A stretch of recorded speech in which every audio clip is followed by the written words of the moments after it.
Hello friends, welcome to my education helpline channel. বন্ধুরা, আমি ঝুম্পা। আজ আমি তোমাদের কাছে আবার একটা নতুন ভিডিও নিয়ে হাজির হয়েছি।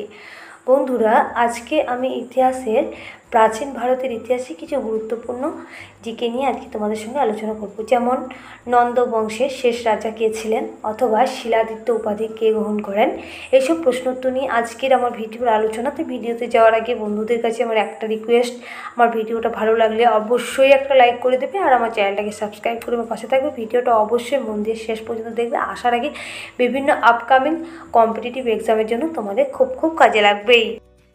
বন্ধুরা, প্রাচীন ভারতের ইতিহাস থেকে আজকের আমার প্রথম প্রশ্ন, আইহোল লিপি কার লেখা? উত্তরটা হবে আইহোল লিপি রবি কীর্তি লেখা। অথবা বন্ধুরা, প্রশ্নটা যদি এমন থাকে যে আইহোল প্রশস্তি কার লেখা, তখন উত্তরটা হবে আইহোল প্রশস্তি রবি কীর্তি লেখা। প্রশ্ন, জৈন ধর্মের প্রচারক কে ছিলেন? উত্তরটা হবে জৈন ধর্মের প্রচারক হলেন মহাবীর, আর জৈন ধর্মের প্রবর্তক হলেন মহাবীর। নেক্সট প্রশ্ন, বিশ্বের প্রাচীনতম গ্রন্থের নাম কি? খুব ইম্পর্টেন্ট প্রশ্ন। উত্তরটা হবে বিশ্বের প্রাচীনতম গ্রন্থের নাম হলো ঋগ্বেদ। নেক্সট প্রশ্ন, নন্দ বংশের শেষ রাজা কে ছিলেন? খুব ইম্পর্টেন্ট প্রশ্ন বন্ধুরা, বিভিন্ন কম্পিটিটিভ এক্সামে প্রশ্নটা এসেই থাকে। উত্তরটা হবে নন্দ বংশের শেষ রাজা ছিলেন ধননন্দ। নেক্সট প্রশ্ন, মৌর্য বংশের প্রতিষ্ঠাতা কে ছিলেন? উত্তরটা হবে মৌর্য বংশের প্রতিষ্ঠাতা ছিলেন চন্দ্রগুপ্ত মৌর্য। নেক্সট প্রশ্ন, কনিষ্কের রাজধানী কোথায় ছিল?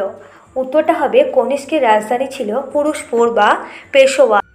নেক্সট প্রশ্ন, ভারতের নেপোলিয়ন কাকে বলা হয়? উত্তরটা হবে ভারতের নেপোলিয়ন বলা হয় সমুদ্রগুপ্তকে।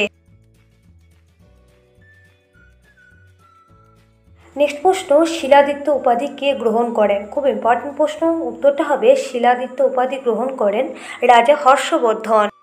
নেক্সট প্রশ্ন, কুমার সম্ভবম কার লেখা? উত্তরটা হবে কুমার সম্ভবম মহাকবি কালিদাসের লেখা। নেক্সট প্রশ্ন, প্রথম তরায়ণের যুদ্ধ কত সালে হয়? উত্তরটা হবে প্রথম তরায়ণের যুদ্ধ 1191 সালে হয়। বন্ধুদের, এর পাশাপাশি আমি বলে রাখি, প্রথম তরায়ণের যুদ্ধ হয়েছিল মোহাম্মদ ঘুরি ও পৃথ্বীরাজ চৌহানের মধ্যে, আর এই প্রথম তরায়ণের যুদ্ধে জয়লাভ করেছিলেন পৃথ্বীরাজ চৌহান। নেক্সট প্রশ্ন, বিম্বিসার কোন বংশের রাজা ছিলেন? উত্তরটা হবে বিম্বিসার হর্ষঙ্ক বংশের রাজা ছিলেন। নেক্সট প্রশ্ন, খুব ইম্পর্টেন্ট প্রশ্ন, নাসিক প্রশস্তি থেকে কোন রাজার কথা জানা যায়?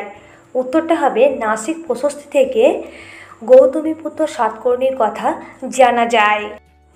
গৌতমীপুত্র সাতকর্ণী ছিলেন সাতকর্ণী বংশের শ্রেষ্ঠ রাজা। নেক্সট প্রশ্ন, শকাব্দ কে প্রচলন করেন? খুব ইম্পর্টেন্ট প্রশ্ন। উত্তরটা হবে শকাব্দ প্রচলন করেন কনিষ্ক। নেক্সট প্রশ্ন, শ্রীকৃষ্ণ বিজয় কাব্য কার লেখা? উত্তরটা হবে শ্রীকৃষ্ণ বিজয় কাব্যটি মালাধর বসুর লেখা। নেক্সট প্রশ্ন, নালন্দা বিশ্ববিদ্যালয়ের বাঙালি অধ্যক্ষ কে ছিলেন? উত্তরটা হবে নালন্দা বিশ্ববিদ্যালয়ের বাঙালি অধ্যক্ষ ছিলেন শিলভদ্র। নেক্সট প্রশ্ন, দানসাগর বইটি কার রচনা? উত্তরটা হবে দানসাগর বইটি বল্লাল সেনের রচনা। বন্ধুরা, বল্লাল সেনের দানসাগর ছাড়াও আর একটি বিখ্যাত বই রয়েছে অদ্ভুত সাগর। নেক্সট প্রশ্ন, পল্লব বংশের শ্রেষ্ঠ রাজা কে ছিলেন? উত্তরটা হবে পল্লব বংশের শ্রেষ্ঠ রাজা ছিলেন প্রথম নরসিংহ বর্মন। নেক্সট প্রশ্ন, হর্ষশব্দ কে প্রচলন করেন? উত্তরটা হবে হর্ষশব্দ প্রচলন করেন রাজা হর্ষবর্ধন। নেক্সট প্রশ্ন, কোন যুগকে স্বর্ণযুগ বলা হয়? উত্তরটা হবে গুপ্ত যুগকে স্বর্ণযুগ বলা হয়। নেক্সট প্রশ্ন, বেদ কথার অর্থ কী? উত্তরটা হবে বেদ কথার অর্থ হলো জ্ঞান। নেক্সট প্রশ্ন, সকারি উপাধি কে গ্রহণ করেন? উত্তরটা হবে সকারি উপাধি গ্রহণ করেন তৃতীয় চন্দ্রগুপ্ত। নেক্সট প্রশ্ন, বাংলার প্রথম সার্বভৌম রাজা কে ছিলেন? খুব ইম্পর্টেন্ট প্রশ্ন। উত্তরটা হবে বাংলার প্রথম সার্বভৌম রাজা ছিলেন শশাঙ্ক। নেক্সট প্রশ্ন, ইন্ডিকা বইটি কার লেখা? উত্তরটা হবে ইন্ডিকা বইটি মেগাস্থিনিসের লেখা। নেক্সট প্রশ্ন, কৈতব বিদ্রোহের নায়ক কে ছিলেন? উত্তরটা হবে কৈতব বিদ্রোহের নায়ক ছিলেন দিব্যক। নেক্সট প্রশ্ন, শশাঙ্ক কোন দেবতার উপাসক ছিলেন? উত্তরটা হবে শশাঙ্ক শিবের উপাসক ছিলেন। নেক্সট প্রশ্ন, রামচরিত কার লেখা? উত্তরটা হবে রামচরিত সন্ধ্যাকর নন্দীর লেখা। বন্ধুরা, তোমাদের কাছে আমার আবারও একটা রিকোয়েস্ট, আমার ভিডিওটা ভালো লাগলে অবশ্যই লাইক কমেন্ট শেয়ার করবে। তোমাদের একটা লাইক আমাকে আরও নতুন নতুন ভিডিও বানাতে সাহায্য করবে। আর বন্ধুরা, আমার এই ভিডিওটা তোমরা অবশ্যই বেশি বেশি করে শেয়ার করবে। আর আমার চ্যানেলে যদি তোমরা নতুন হও, এখনও পর্যন্ত আমার চ্যানেলটাকে সাবস্ক্রাইব করোনি, তোমরা প্লিজ আমার চ্যানেলটাকে সাবস্ক্রাইব করে আমার পাশে থাকবে। আর আমার চ্যানেলের পাশে থাকা নোটিফিকেশন বেল আইকনটি তোমরা অন করে রাখবে। আমি যখন নতুন কোনো ভিডিও আপলোড করব, বন্ধুরা তোমাদের কাছে নোটিফিকেশান চলে যাবে। আর বন্ধুরা, আমি তোমাদের সুবিধার্থে বিভিন্ন কম্পিটিটিভ এক্সামের জন্য গুরুত্বপূর্ণ জিকেগুলো নিয়ে আমি জিকে ভিডিও বানিয়ে রেখেছি এবং সেই ভিডিওগুলো আমি প্লেলিস্টে অ্যাড করে দিচ্ছি। সেই গুরুত্বপূর্ণ ভিডিওর লিঙ্ক আমি আমার ডেসক্রিপশন বক্সে দিয়ে রেখেছি। প্লিজ বন্ধুরা তোমরা চেক আউট করে নেবে। নেক্সট প্রশ্ন, খুব ইম্পর্টেন্ট প্রশ্ন বন্ধুরা, বিভিন্ন কম্পিটিটিভ এক্সামে প্রাচীন ভারত ইতিহাস থেকে প্রশ্নটা খুব আসে যে বৈদিক যুগের মুদ্রার নাম কে ছিল। উত্তরটা হবে বৈদিক যুগের মুদ্রার নাম ছিল নিক্স বা মনা। নেক্সট প্রশ্ন, জুনাগড় লিপি থেকে কোন রাজার কথা জানা যায়। উত্তরটা হবে জুনাগড় লিপি থেকে রাজা রুদ্রদমনের কথা জানা যায়। নেক্সট প্রশ্ন, অশ্ব ঘোষ কার সভাকবি ছিলেন। উত্তরটা হবে অশ্ব ঘোষ কনিষ্কের সভাকবি ছিলেন। নেক্সট প্রশ্ন, দ্বিতীয় অশোক কাকে বলা হয়। খুব ইম্পর্টেন্ট প্রশ্ন, উত্তরটা হবে দ্বিতীয় অশোক বলা হয় কনিষ্ককে। নেক্সট প্রশ্ন, অশোক কত সালে সিংহাসনে বসেন। উত্তরটা হবে অশোক 273 খ্রিস্টপূর্বাব্দে সিংহাসনে বসেন। নেক্সট প্রশ্ন, পাল বংশের প্রতিষ্ঠাতা কে ছিলেন। উত্তরটা হবে পাল বংশের প্রতিষ্ঠাতা ছিলেন গোপাল। বন্ধুরা, এখান থেকে আরেকটা প্রশ্ন হয় যে বাংলার প্রথম নির্বাচিত রাজা কে ছিলেন, তখন উত্তরটা হবে বাংলার প্রথম নির্বাচিত রাজা ছিলেন গোপাল। নেক্সট প্রশ্ন, কোণারকের সূর্য মন্দির কার আমলে তৈরি হয়। উত্তরটা হবে কোণারকের সূর্য মন্দির এটি পল্লবদের আমলে তৈরি হয়। বন্ধুদের এর পাশাপাশি আমি বলে রাখি কোণারকের সূর্য মন্দির ভারতের উড়িষ্যা রাজ্যে অবস্থিত।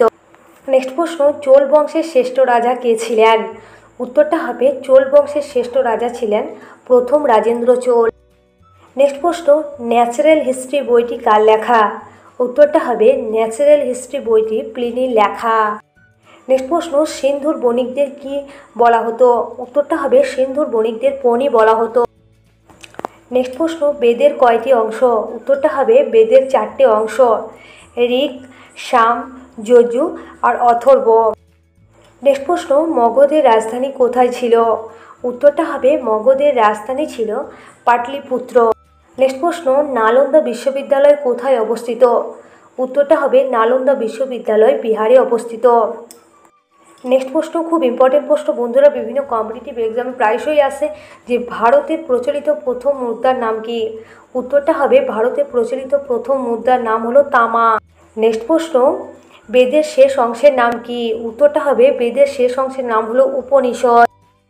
নেক্সট প্রশ্ন, গৌতম বুদ্ধ কোন বংশে জন্মগ্রহণ করেন।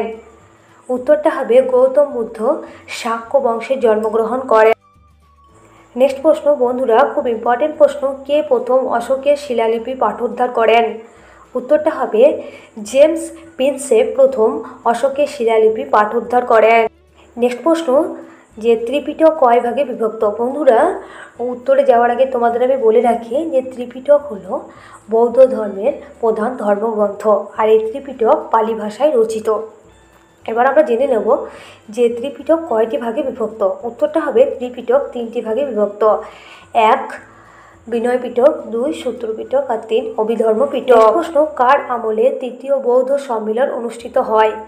খুব ইম্পর্টেন্ট প্রশ্ন, উত্তরটা হবে যে রাজা অশোকের আমলে তৃতীয় বৌদ্ধ সম্মেলন অনুষ্ঠিত। নেক্সট প্রশ্ন বন্ধুরা, প্রাচীন ভারতের ইতিহাস থেকে এটাই আজকের আমার শেষ প্রশ্ন যে কলিঙ্গ যুদ্ধ কত সালে সংঘটিত হয়। উত্তরটা হবে যে কলিঙ্গ যুদ্ধ 261 খ্রিস্টপূর্বাব্দে সংঘটিত হয় আর এই যুদ্ধ হয়েছিল কলিঙ্গরাজ ও রাজা অশোকের মধ্যে। বন্ধুরা, আমার এই ভিডিওটা শেষ পর্যন্ত দেখার জন্য তোমাদের অসংখ্য ধন্যবাদ।